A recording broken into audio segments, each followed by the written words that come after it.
Hi అండి, welcome to our channel రుచుల సంఘం. ఈ రోజు మన రెసిపీ వచ్చేసి సీజనల్ రెసిపీ అని చెప్పొచ్చు. అదేనండి పండు మిరపకాయ టమాటా పచ్చడి.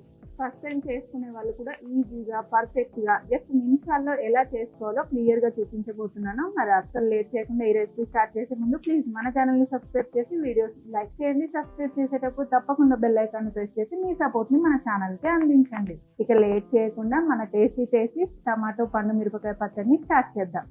పచ్చడి కోసం ముందుగా పండు మిరపకాయల్ని నీట్గా వాష్ చేసుకొని తడి లేకుండా తుడుచుకోవాలండి. మనం పచ్చడి చేసుకుంటామని 3-4 గంటల ముందుగా వాష్ చేసి ఆరబెట్టుకున్నామంటే తడి లేకుండా ఆరిపోతాయి. అలాగే మనం పచ్చడికి తీసుకునే పండు మిరపకాయలు మెత్తబడిపోకుండా లోపల వాటర్గా ఉన్నవి కాకుండా మంచివి తీసుకోవాలి. మనం ముందుగానే కాడలు తీసి కనుక వాష్ చేసినట్లయితే లోపలికి వాటర్ పోయి మనం చేసుకునే పచ్చడి త్వరగా పాడైపోతుంది. కాబట్టి పూర్తిగా ఆరిపోయిన తర్వాత మాత్రమే ఈ కాడల్ని తీసుకోవాలి. ఇక్కడ నేను 1/2 కేజీ టమాటాలకి సరిపడా పండు మిరపకాయలని తీసుకున్నానండి.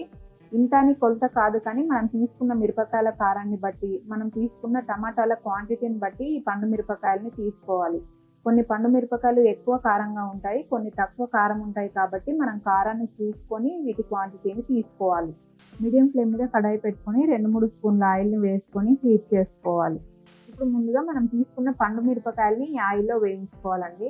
చూడండి, పండు మిరపకాయల్ని వేయించుకునే ముందు ఇలా ముక్కలు చేసుకోవాలి, లేదంటే చిక్కుతాయి. చిక్కినప్పుడు ఆయిల్ పైన పడుతుంది కాబట్టి తప్పకుండా ఇలా ముక్కలు చేసుకొని వేయించుకోవాలి. ఇలా పండు మిరపకాయల్ని ఆయిల్లో వేయించకుండా డైరెక్ట్గా కూడా మిక్సీ పట్టి వేసుకుంటారండి. కానీ అలా చేసేదానికన్నా ఇలా చక్కగా పండు మిరపకాయల్ని ఆయిల్లో వేయించుకుంటే మనకు పచ్చడి టేస్ట్ బాగుంటుంది, అలాగే ఎక్కువ రోజులు నిల్వ ఉంటుంది. వీటిని లో టు మీడియం ఫ్లేమ్ మీదనే వేయించుకోవాలండి. హై ఫ్లేమ్ కనుక పెట్టినట్లయితే ఎక్కువ ఘాటు వచ్చేస్తుంది. ఇవి బాగా వేగిపోయాయండి. ఇప్పుడు దీంట్లోకి 1 స్పూన్ ధనియాలు, అలాగే 1 స్పూన్ జీలకర్రను వేసుకొని వేయించుకోవాలి.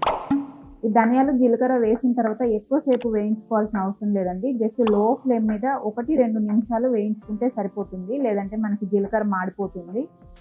ఇవి వేగిపోయాయి. ఇప్పుడు వీటిని పక్కకు తీసుకొని చల్లార్చుకోవాలి. ఇప్పుడు ఇదే కడాయిలో మరొక స్పూన్ ఆయిల్ని వేసుకొని టమాటాలని కూడా వేయించుకోవాలి.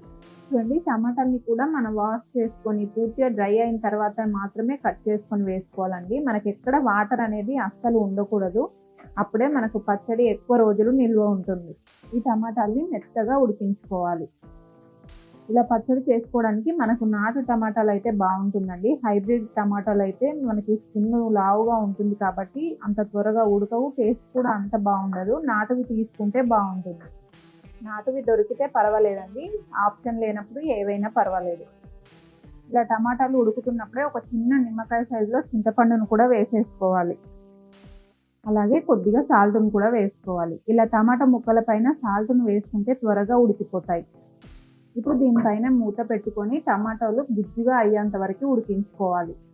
ఎక్కువ టైం ఏం పట్టదండి. 5-10 మినిట్స్లో ఈ టమాటాలు గుజ్జులాగా ఉడికిపోతాయి. పైన సాల్ట్ వేసుకున్నాం కదా, చూడండి ఎంత బాగా ఉడికిపోయాయో.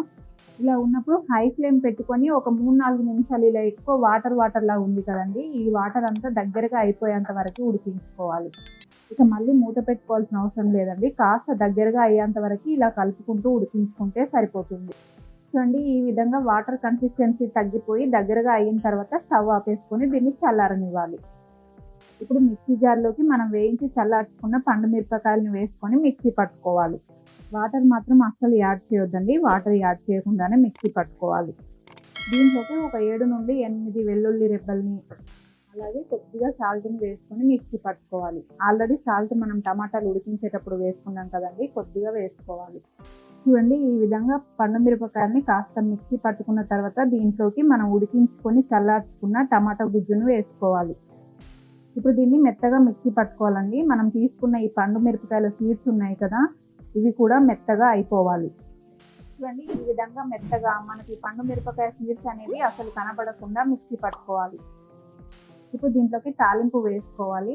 ఈ స్టేజ్లో కావాలనుకుంటే మనం సాల్ట్ని చెక్ చేసుకొని వేసుకోవాలండి. పచ్చడిలో ఏ మాత్రం సాల్ట్ తక్కువగా ఉన్నా కానీ మనకు పచ్చడి ఎక్కువ రోజులు నిల్వ ఉండదు. సాల్ట్ కరెక్ట్గా వేసుకోవాలి. ఇక్కడ సాల్ట్ ఎక్కువైనా పర్వాలేదు, కానీ తక్కువగా మాత్రం అస్సలు ఉండొద్దు. తాలింపు కోసం ఒక 2 స్పూన్ల ఆయిల్ని హీట్ చేసుకోవాలి. ఆయిల్ హీట్ అయిన తర్వాత 2 ఎండుమిర్చి, 1 స్పూన్ పచ్చిశనగపప్పును వేసుకోవాలి. 1 అర స్పూన్ ఆవాలు, 1 అర స్పూన్ జీలకర్ర, కొద్దిగా కరివేపాకు, చిటికెడు పసుపుని వేసుకోవాలి. పసుపుని టమాటాలు ఉడికించుకునేటప్పుడు కూడా వేసుకోవచ్చండి. చూడండి, ఈ విధంగా తాలింపు అంతా చక్కగా వేగిపోయిన తర్వాత స్టవ్ ఆపేసుకొని మనం మిక్సీ పట్టి పెట్టుకున్న టమాటా పచ్చళ్ళలోకి ట్రాన్స్ఫర్ చేసుకోవాలి. తాలింపుని పచ్చళ్ళలోకి వేసేసుకోవాలి. అంతేనండి, చక్కగా స్పైసీగా టమాటో పండు మిరపకాయ పచ్చడి రెడీ అయిపోయింది. చాలా టేస్టీగా ఉంటుందండి. ఈ పండు మిరపకాయల సీజన్ వచ్చిందంటే మా ఇంట్లో మాత్రం ఈ పచ్చడి తప్పకుండా ఉండాల్సిందే. పిల్లలు కూడా చాలా ఇష్టంగా తింటారు.